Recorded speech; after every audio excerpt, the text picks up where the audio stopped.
أعوذ بالله من الشيطان الرجيم. Ambil dulu hadis riwayat At-Tirmidzi. Ini di beberapa kitab hadis dicantumkan ya. Ada di At-Tirmidzi, ada di An-Nasa'i, ada juga di Ibnu Majah, termasuk di Musnad Ahmad ada. Ya, kita ambil dulu yang hadis riwayat At-Tirmidzi, nomor hadis 3000, nomor 3513. Ya. Kalau kiranya ada perbedaan di nomor, mungkin beda cetakan, lihat di rawinya. Rawinya dari Sayyidah Aisyah. Ya. Usahakan kalau istri Nabi SAW gunakan kata Sayyidah untuk menghormati ya. Sayyidah Khadijah, Sayyidah Aisyah, ya, dan seterusnya. Radhiyallahu ta'ala anhunna jami'an. Jadi Sayyidah Aisyah radhiyallahu ta'ala anha. Ya. Baik. Yang ini langsung doanya ditalkinkan oleh Nabi SAW dari lisan Nabi kepada Sayyidah Aisyah radhiyallahu ta'ala anha. Haddatsana qala ya an Aisyah radhiyallahu ta'ala anha, dari Sayyidah Aisyah, semoga Allah meridai kepada beliau, ummul mukminin, qalat, beliau satu kali berkonsultasi bertanya pada Rasulullah sallallahu alaihi wasallam. Ya Rasulullah, ya kama qalat, wahai Rasulullah sallallahu alaihi wasallam. Kan? Nah, ini menarik sekali. Ketika beliau menggunakan diksi ya Rasulullah dan tidak mengatakan misalnya ya zauji, wahai suamiku, tapi memberikan kesan sebagai sifat Nabi SAW yang diutus oleh Allah untuk membimbing umatnya, termasuk keluarganya. Sehingga ketika disebutkan Rasul, otomatis jadi teladan. Yaitu nanti diikat dengan Quran surah ke-33, Al-Ahzab ayat 21. Laqad kana lakum fi rasulillahi uswatun hasanah. Sungguh telah ditetapkan pada kepribadian semua yang melekat pada Rasulullah. Ingat, Rasul dengan sifat Rasulnya. Nabi Muhammad SAW menjadi lebih mulia, lebih istimewa karena sifat kerasulannya. Maka ketika diksinya menyebutkan Rasul, berarti di situ sudah ada keteladanan. Dan inilah cerdasnya Sayyidah Aisyah. Beliau juga seorang faqihah, ya, seorang ahli fiqih, ahli hadis, dan sangat luar biasa jenius keilmuannya, seorang pengajar pasca wafatnya Nabi SAW, dan sangat detil dalam memberikan diksi. Ya Rasulullah, wahai Rasulullah SAW, memberikan kesan bahwa kepada kita ada informasi yang sangat penting. Ara'aita in alimtu ayya lailatul qadri ma aqulu fiha. Bagaimana pendapatmu? Bagaimana bimbinganmu? Bagaimana petunjukmu kalau sekiranya aku merasakan dari malam Ramadan itu merasakan malam Al-Qadar? Ya kan? Baik, maka apa yang aku katakan? Doa apa yang aku bacakan? Nah, ini memberikan kesan kepada kita teman-teman.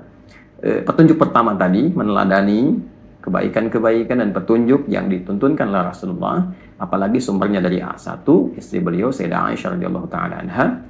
Yang kedua adalah semangat menghidupkan malam Ramadan. Ya, jadi malam pertama sampai malam terakhir. Jangan hanya menunggu di 10 malam terakhir. Ya, siapa tahu Allah turunkan di pertengahan atau sejak awalnya, kita nggak tahu kapan malam Al-Qadar itu. Ya, walaupun nanti ada hadis-hadis meminta kita berburu di akhir supaya meningkatkan semangat, tapi Allah punya hak untuk menurunkan itu di awal, di pertengahan, atau bahkan di akhir. Karena itu hadis ini memberikan kesan kepada kita juga, hidupkan setiap malam Ramadan, sehingga kita bisa merasakan perbedaan di setiap malam. Nah, dalam konteks kita merasakan itu, lalu berdoa, apa doanya? Ini kalau kita baca, cara berpikir cerdasnya, kalau kita baca setiap malam, luangkan waktu 5 menit aja untuk membaca doa ini setiap malam. Ya, cara cepat mendapat malam Al-Qadar kan jangan tinggalkan malam, ya kan? Tuh. Ya, paling cepat kan begitu, walaupun cuma 5 menit malam, gitu kan? Nah, kalau aku merasakan getaran itu, apa yang aku baca? Jadi, ini doa khusus di malam Ramadan, dan para ulama biasanya menempatkan doa ini di jeda-jeda tarawih. Jadi begitu 2 rakaat selesai, atau yang pakai 4 rakaat selesai, jeda dulu. Tenangkan dulu sampai hati merasakan ketenangan.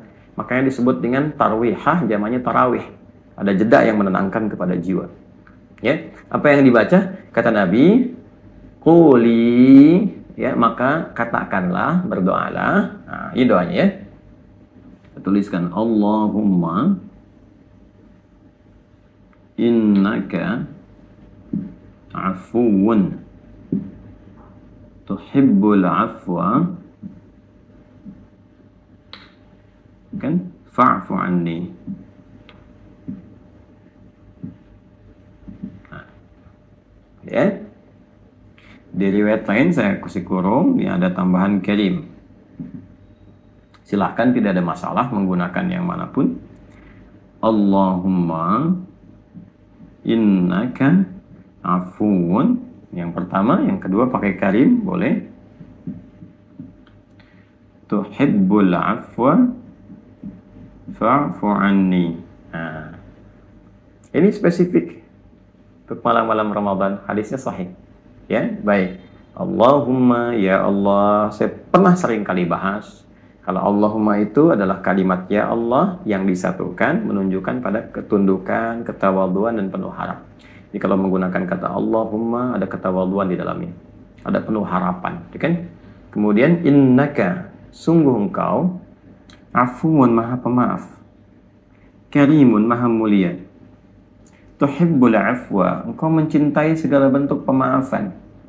Wah, ini dalam sekali nih, kalau kita ngerti bahasa Arab itu dalam sekali. Jadi kita seakan membalikkan itu kan, meminta dengan sifat yang mulianya. Ya Allah, engkau kan yang maha pemaaf, engkau yang melekatkan sifat itu padamu, engkau yang mencintai semua bentuk pemaafan, ya kan? Fa'fu anni, aku mengakui ya Allah, saat ini aku merasa banyak salahnya, aku telah berbuat banyak kesalahan, maka ya Allah, ya kan? Fa'fu anni, mohon maafkan aku, ampuni dosaku, gugurkan kesalahanku. Ya, ini pakai fa, berharap minta disegerakan gitu kan, ya disegerakan, mohon ya Allah, mohon berkenan engkau maafkan aku, ampuni aku, sayangi aku, gugurkan kesalahanku. Itu Masya Allah kalau benar kita mengucapkannya dengan getaran jiwa kita, merasakan kehusyuan dalam meminta. Itu yang dimaksudkan hadis ghufira lahu ma taqaddama min dzambi.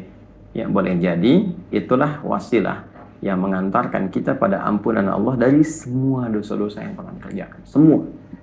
Ya, jika benar memintanya, tentu ini kan ini kalimat taubat, ya, kalimat taubat. Jadi yang pertama yang ingin disampaikan teman-teman semuanya, bahwa Allah Subhanahu wa taala memberikan petunjuk pada Rasulullah SAW untuk mengajarkan kepada istri beliau tercinta Sayyidah Aisyah radhiyallahu taala anha, yang diteruskan tentunya kepada kita umatnya, doa-doa spesifik, permohonan spesifik selama Ramadan. Dan yang pertama adalah doa yang terkait dengan malam Ramadan.